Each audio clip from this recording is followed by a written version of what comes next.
Dia value-nya cuma apa? Oh, ini murah. Kalau cuma murah, anak kecil juga bisa melakukan itu. Nggak payah kita jadi pebisnis. Justru yang menarik adalah ketika harganya makin mahal, orang makin antri membeli.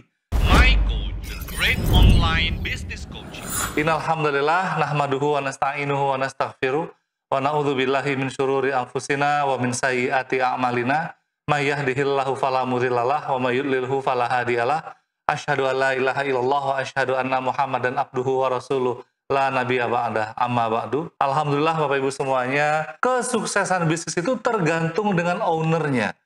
Ya, di mana batas level pemikiran ownernya, maka disitulah level bisnisnya. Orang sukses dengan orang gagal, ya, itu hanya dibedakan oleh mindset atau pola pikir. Yang mana mindset ini membuahkan keyakinan. Ya, contoh, siapa di sini yang mungkin ya mengeluhkan ketika era digital ini muncul, aduh coach, saya ini gaptek, saya ini terlalu tua nih untuk belajar, coach saya nggak punya modal, coach saya nggak bisa belajar, coach saya susah memimpin orang. Nah, kalau itu yang terucap dari kalimat-kalimat kita, segera ganti. Kenapa? Karena kalimat itu perlahan akan masuk ke dalam alam bawah sadar kita. Akan mempengaruhi keyakinan kita. Bapak Ibu semuanya, mindset, ya, pola pikir kita itu tidak mengenal benar dan salah. Ya, karena kalau kita mengenal benar dan salah, kita akan otomatis berubah. Tapi tidak. Ya, mindset yang tertanam di pola pikir kita, ya, itu akan bertindak otomatis membuahkan sebuah sikap. Nah, contoh nih, ya, ketika kita mau masuk dunia digital, ya, duh, saya nggak bisa bikin konten, saya nggak bisa ngomong, duh, saya nggak bisa kreatif, nggak bisa ngedit, nggak bisa ini, nggak bisa itu. Akhirnya apa? Sikap yang muncul adalah sikap berpasrah diri. Ya, udahlah, saya gini-gini aja, mencari pembenaran, padahal sebenarnya dianya malas. Ya, nah sikap ini akhirnya membuat tindakan, Bapak Ibu. Tindakannya apa? Nol. Yang banyak apa? Komplainnya. Duh, ini gara-gara pemerintah, gara-gara situasi ekonomi yang berubah, ini gara-gara bla bla bla bla, semuanya disalahkan. Ini gara-gara Jokowi, ini gara-gara pemilu dan bla bla bla bla gitu ya. Ya, padahal apa? Padahal mindsetnya tadi yang terkunci di sini, dia nggak mau berkembang. Jadi Bapak Ibu, mindset ini tidak terbentuk dalam sehari, tidak terbentuk dalam sebulan, bahkan tidak terbentuk dalam 1 tahun. Mindset ini terbentuk bertahun-tahun. Ya, seperti besi yang ada karatnya, ya, itu terjadi bertahun-tahun. Semakin tebal karatnya, maka semakin sulit juga besi itu untuk digunakan. Ya. Besi itu akan rusak gitu dengan karat itu. Ya, bagaimana besi itu dihancurkan oleh karat, manusia dihancurkan oleh mindsetnya. Nah, terus Bapak Ibu, apa aja yang dirasakan nih ketika kita punya mindset yang gagal? Mindset yang gagal itu cenderung yang pertama, blaming. Ya, mencari kambing hitam, mencari kesalahan, ya, mencari pembenaran. Nah, ya, kenapa nih kok omsetnya turun? Ya, sekarang daya beli lagi susah, ya, ekonomi lagi turun. Ya, benar sih memang secara global ekonomi lagi turun. Tapi secara mikro, secara bisnis mikro, tidak ada hubungannya antara yang mikro dengan yang makro, Bapak Ibu. Ya, banyak pengusaha-pengusaha kita di tengah krisis sekalipun omsetnya masih bisa tinggi, gitu ya, masih sangat cantik. Ya, kalau tadi yang saya contohkan adalah yang saya kasih contoh adalah mie gacoan tadi ya, bagaimana omsetnya bisa triliunan dengan kondisi yang situasi sama.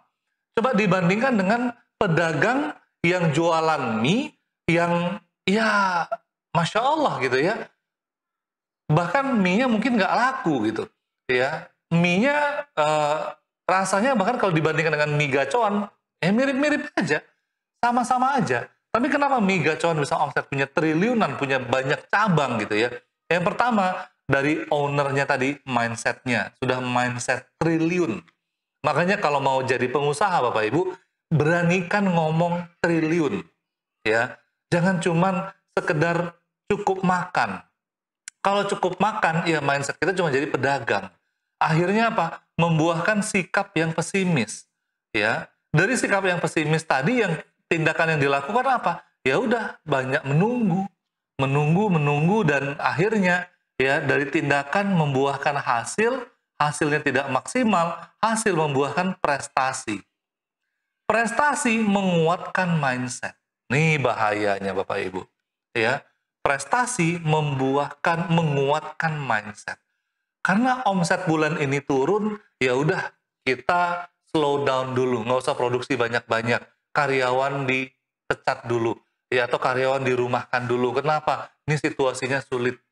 Tapi ketika mindset kita miliarder, mindset kita triliuner gitu ya, ketika omset turun, kita evaluasi apa yang membuat omset kita turun. Bukan mencari kambing hitam, bukan mencari alasan, tapi kita mencari penyebab yang logik, penyebab yang jelas ya. Contohnya, ketika omset turun, apakah strategi salesnya sudah benar atau belum? Strategi salesnya ya sudah benar atau belum? Ya, apakah produk kita sudah punya value? Apakah value ini sudah dirasakan oleh konsumen? Apakah kita sudah mendata konsumen? Apakah kita sudah membangun hubungan yang erat dengan konsumen? Itu yang dijawab pertanyaan-pertanyaan itu. Bukan malah mencari kambing hitam. Gitu. Nah, Bapak Ibu semuanya, mindset ini terbagi dua. Ya, ada yang fixed mindset, ada yang growth mindset. Fixed mindset ya. Fixed mindset berkata, fix ini mindsetnya tetap ya. Fixed mindset beranggapan bahwa orang yang sukses itu karena dia punya privilege. Orang yang sukses itu karena dia dari keturunan orang kaya. Oh, memang dia dikasih modal. Oh, memang dia tinggalnya di kota besar. Oh, memang dia itu punya karyawan yang hebat. Oh, mungkin dia bermitra dengan konglomerat dan segala macamnya. Nah, sementara growth mindset, mereka yang berpikir bahwa saya bisa itu karena saya berusaha, karena saya terus bertumbuh. Kalau mereka bisa dapat modal, kenapa saya nggak bisa dapat modal? Apa yang membuat para investor mengejar-ngejar saya? Nah, itu dia. Pertanyaannya cantik sekali. Apa yang membuat para investor mengejar-ngejar saya? Apakah value dari produk saya? Apakah ide saya ini memang pas untuk dieksekusi dan hasilnya memang flawless, hasilnya memang luar biasa, ataukah memang cara manajemen keuangan saya yang sudah rapi, sudah terbukti, sehingga investor tinggal duduk manis dan mereka bisa melihat perjalanan bisnis ini jalan dengan baik dan segala macamnya. Nah, ini growth mindset ya. Jadi mindset yang terus bertumbuh, mindset yang nggak mau kalah, mindset yang nggak mau terkungkung dengan pikiran yang terbatas tadi. Nah, kemudian Bapak Ibu semuanya, orang-orang yang fix mindset ini ketika ketemu dengan masalah, lagi-lagi seperti yang saya katakan, mereka blaming, cari-cari alasan.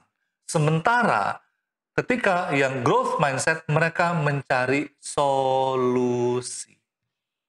Nah, Bapak Ibu semuanya, fixed mindset atau growth mindset ini adalah pilihan. Ya. Jadi di dalam otak kita itu ada namanya RAS. Apa ini RAS, Coach? Reticular Activating System. Nah, ya, ini di dalam kepala kita tuh ada Reticular Activating System, ya, atau RAS. Apa kerjanya RAS ini? Bentuknya seperti apa, Coach? Ya, bentuknya dia ini seperti antena di kepala kita yang mana dia memancarkan gelombang. Ya, kalau kita lagi sedih, kalau kita lagi galau, maka gelombang galau itu akan memunculkan, ya, membuat getaran. Makanya saya paling benci dengan orang-orang yang nyanyi lagu-lagu sendu, lagu-lagu cengeng, lagu-lagu bencong gitu ya. Yang seolah-olah cewek itu cuma ada di dunia ini, cuma ada dia gitu ya. Nggak ada yang lain gitu ya. Oh, kalau udah diputusin itu dunia ini gelap gitu ya. Lagu-lagu cengeng itu bisa membuat ya mental kita juga down gitu ya. Nah, ketika semakin orang takut, semakin seseorang itu takut dengan sesuatu, dia akan semakin dikejar dengan sesuatu itu. Bapak Ibu semuanya, mungkin coba kita kembali ke kenangan kita saat COVID-19. Ya. Saya punya kawan, ya. Kawan ini agak bandel sedikit, ya. Dia nggak pakai masker dan kemudian masih suka ngerokokan, gitu ya. Bahkan mindset yang keliru, yang mindset yang ngaco yang dia punya adalah orang yang merokok itu lebih kebal terhadap corona. Itu ngaco banget. Tapi dia percaya itu yang uniknya. Dan anehnya, ketika dia kena COVID, dia merasa COVID itu nggak mematikan. Ya, COVID itu cuma flu biasa aja. Dan ternyata benar, nggak lama dia sehat. Berbalik arah dengan mereka yang sangat amat takut dengan COVID. Ya, semuanya disterilkan, rumahnya disterilkan, nggak keluar rumah sama sekali. Kemana-mana itu pakai bajunya berlapis-lapis, pakai masker berlapis-lapis. Tapi tetap kena COVID. Tetap kena COVID.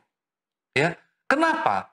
Karena sekali lagi kita akan memancarkan gelombang dan menarik apa yang kita pikirkan. Jadi pikiran kita ini seperti magnet. Ya, pikiran kita seperti magnet. Apa yang kita pikirkan itu akan menarik ke sekitar kita. Ketika kita takut gagal, justru gagal itu akan terjadi. Ketika kita takut produk ini nggak laku, justru memang makin nggak laku. Tapi ketika kita optimis, walaupun kita tahu ini berat, tapi kita tetap optimis, kita tetap jalanin dengan keyakinan penuh, tahu-taunya ada jalan. Tahu-taunya ada aja yang beli. Tahu-tahu ada aja magic, ya, keajaiban yang terjadi, ya.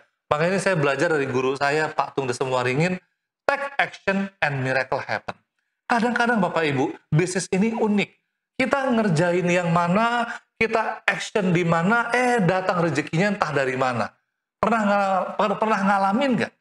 Ya, kita kerja keras nih, menggarap konsumen A, tahu-taunya konsumen A-nya nggak closing, malah datang dari konsumen B. Gitu ya. Nah, ini muncul, ini juga yang sering disebut dengan tawakal. Tawakal itu konsep hati, bukan konsep action, gitu ya. Actionnya dari tawakal itu adalah ketika kita sepenuhnya bergantung pada Allah dan kita merasa bahwa action yang kita lakukan ini sebenarnya nggak ada apa-apanya. Kalau tanpa izin Allah, semua itu nggak akan terjadi, semua itu nggak akan terwujud. Nah, hati kita yang bersandar pada Allah. Actionnya kita tetap kepada sikap yang tadi kita bangun. Nih, ya, sikap yang kita bangun tadi optimis, ya, kita yakin, gitu ya, kita akan dipertemukan dengan orang yang tepat, kita akan punya tim yang hebat, kita akan punya tim yang super, dan akhirnya apa? Kita ketemu dengan mereka, ya. Setiap hari kita bangun dengan wajah yang semeriah, setiap hari kita bangun dengan energi yang full, ya, nggak ada kata capek, ya, dan akhirnya apa? Kita mencintai apa bisnis yang kita bangun, ya. Nggak ada alasan bahwa, wah ini nggak passion gue, ya bisnis ini nggak passion saya banget, rasanya saya nggak menikmati. Ini golongan yang fixed mindset tadi. Fixed mindset merasa bahwa kalau saya bangun bisnis itu harus sesuai dengan passion saya. Padahal passion itu, ya itu bisa disetting di pikiran kita. Ketika kita merasa bahwa saya tidak sedang jualan, saya sedang memberikan solusi dari permasalahan konsumen. Wah, itu badan kita pede, Bapak Ibu. Ya, itu jualan kita pede. Tapi kalau mindset yang kita bangun adalah, duh, saya jualan nih. Duh, ini ada target nih. Ya, ini target omset 1 miliar. Aduh, ini mau jualan ke siapa? Ya, saya udah coba pakai Facebook Ads tapi masih gagal. Akhirnya apa? Menjadi beban. Ya, tidur nggak nyenyak, makan nggak enak, ya semuanya serba kepikiran. Akhirnya apa? Merembet kepada kesehatan tubuh kita. Nah, Bapak Ibu semuanya, sikap adalah 95% yang mempengaruhi kesuksesan seseorang, sementara teknis hanya 5%. Ya. Jadi sikap itu sebegitu besarnya dan teknis sebegitu simpelnya. Makanya banyak para pengusaha itu mereka tidak terlalu fokus dengan teknis. Bahkan teknis itu bisa dibayar ke orang lain, bisa mempekerjakan orang lain, gitu ya. Pak, saya nggak bisa ngedit. Ya udah pakai orang yang bisa ngedit video kita. Pak, saya nggak bisa jualan. Pekerjakan orang yang bisa jualan. Ya, Pak, saya nggak ngerti. Saya gaptek. Saya sendiri nih Bapak Ibu, kalau boleh jujur-jujuran, saya ngerti Zoom itu justru ketika pandemi.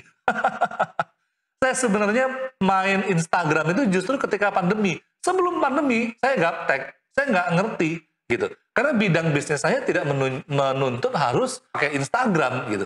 Saya sebelum pandemi, saya banyak aktif itu di perkebunan kelapa sawit, ya banyak aktif di bisnis pendidikan, gitu ya. Yang bagi saya, bisnis itu tidak terlalu bergantung dengan sosial media. Tapi ketika pandemi menerjang gitu ya, ada pandemi ya, saya melihat peluang bisnis baru, yaitu bisnis istri saya jualan kue dan salah satu fokusnya adalah sosmed. Saya belajar tentang sosmed. Saya belajar Instagram, saya belajar Facebook, saya belajar Facebook Ads. Saya belajar bagaimana cara posting yang bagus, bagaimana cara meng-create video yang bagus. Dan ternyata ya, video saya tetap jelek. Akhirnya apa? Daripada saya pusing, saya pakai jasa orang lain. Saya pakai jasa pihak ketiga. Coach, saya kan tapi nggak punya modal untuk mempekerjakan karyawan. Ya udah, kalau gitu bermitra aja. Kita bermitra dengan orang yang profesional, nanti kita sama-sama bagi hasil. Ya. Nah, ini semuanya kembali lagi kepada sikap. Sikap yang fokus dengan solusi membuat kita pede, membuat energi itu selalu ada dalam tubuh kita. Tapi ketika kita punya sikap yang pesimis, ya selalu ada alasan. Ingat, di mana ada kemauan, di situ ada jalan. Tapi di mana ada keengganan, di situ ada alasan. Jadi orang yang fokus dengan alasan, sebenarnya dia enggan. Dia nggak mau berbisnis. Dia, apa ya kita bilang ya, sekedar ya jalanin hidup aja. Hidup itu cuma formalitas aja. Nah, ini sayang banget Bapak Ibu. Jadi ini pondasi ya. Kalau kita lihat apa yang membedakan rumah ya, rumah kos-kosan lah gitu ya, dengan apartemen. Apartemen yang mungkin 20 lantai, 30 lantai, apa yang membedakan ini semuanya? Ya, yang membedakannya adalah pondasi. Kalau rumah biasa, pondasinya cuma paling-paling setengah meter atau 1 meter ke bawah. Ya, tapi kalau gedung pencakar langit atau apartemen, mall, ya itu pondasinya bisa dalam sekali. Pondasi yang nggak kelihatan. Pondasi yang nggak kelihatan bagi seorang pengusaha adalah mindset-nya. Ya, mindset yang membuat dia tegar meskipun uangnya di kantong tinggal 10.000. Ya, cuman itu tok yang dia punya. Tadi pagi saya coaching dengan salah satu klien kami, ya Pak Faisal. Pak Faisal ada di sini nggak ya? Nih Pak Faisal ini luar biasa banget, saya salut banget. Yang tadinya beliau itu punya kas yang luar biasa, ya bisnisnya luar biasa, proyek perumahannya dahsyat sekali. Tahu-tahu beliau kena musibah, tangannya kejepit pintu mobil, ya dan beliau harus bed rest, harus istirahat full berapa bulan? 2 bulan. Akhirnya apa? Beliau mengalami kerugian 2 miliar. Ruginya aja 2 miliar Bapak Ibu. Ya, dan bahkan beliau harus hutang. Ya, tapi apa yang beliau katakan? Coach, saya merenung di balik kegagalan ini, saya mau punya usaha di Arab Saudi, ya, di kota Mekah dan Madinah. Coach, bantu saya bagaimana cara bisa punya warung bakso di Mekah dan Madinah.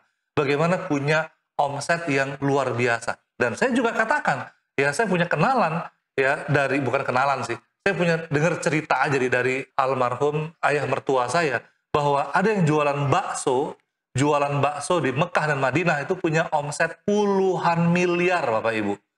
Puluhan miliar dari jualan bakso. Orang Indonesia. Ya, bagi Bapak Ibu yang umroh, ini mesti tahu ya. Kalau kita umroh itu nggak kuat lama-lama makan makanan Saudi ya, makan makanan Arab ya. Mesti kita cinta dengan makanan kita. Dan ini yang beliau katakan, Coach, saya yakin banget ini warung bakso ini akan booming, ya, akan besar di Arab ya, di Mekah dan Madinah. Bantu saya, Coach, ya, dengan modal seadanya, dengan pengetahuan seadanya. Ketika saya bimbing, nampak beliau ini antusias sekali, Bapak Ibu. Ya, di situ saya yakin bahwa beliau akan mampu bangkit dari keterpurukan. Bayangin, yang hilang itu segini, 2 miliar. Ya, bukan 100 juta, bukan 200 juta, bukan puluhan juta. Jadi kalau Bapak Ibu baru hilang 10 juta, baru rugi 20 juta, udah cengeng, udah besok bingung mau gimana, ya, udah putus asa, aduh ya, gimana bisa dapatkan triliunan-triliunan, bisa dapat miliar-miliar gitu ya. Ya udah, kalau baru hilang sedikit saja kita udah down, ya berarti mental kita baru sebatas itu. Ya, saya pernah dengar cerita dari Pak Dahlan Iskan. Ya,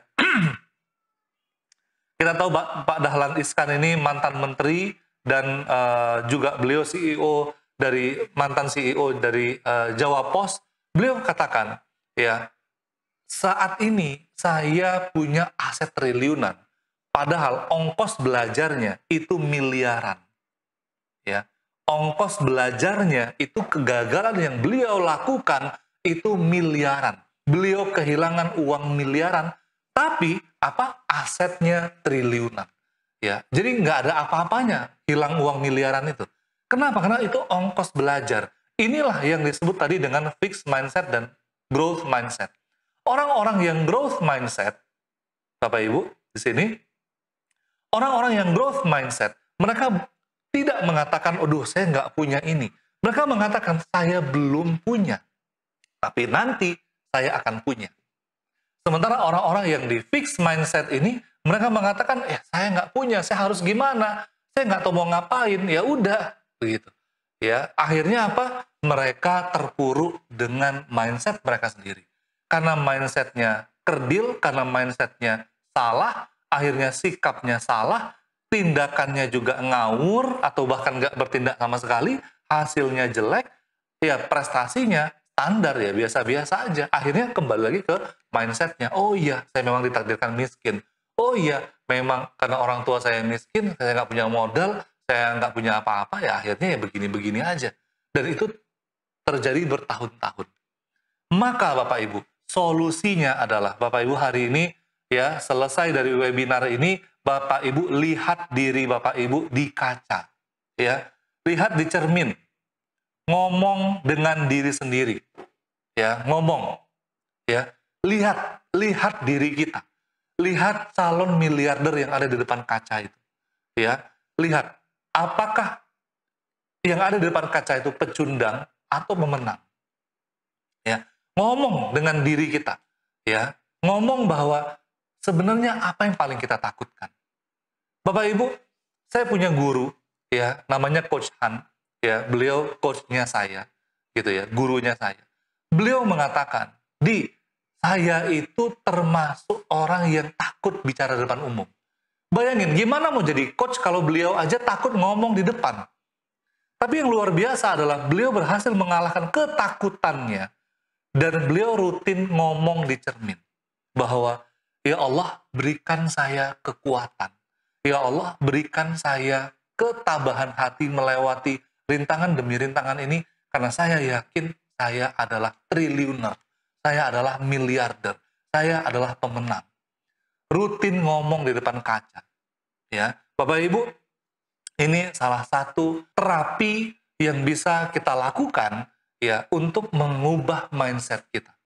Jadi rutin pasang, kalau nggak punya cermin, coba pasang cermin yang besar di depan kamar kita atau di depan ruangan yang hanya ada diri kita dan cermin.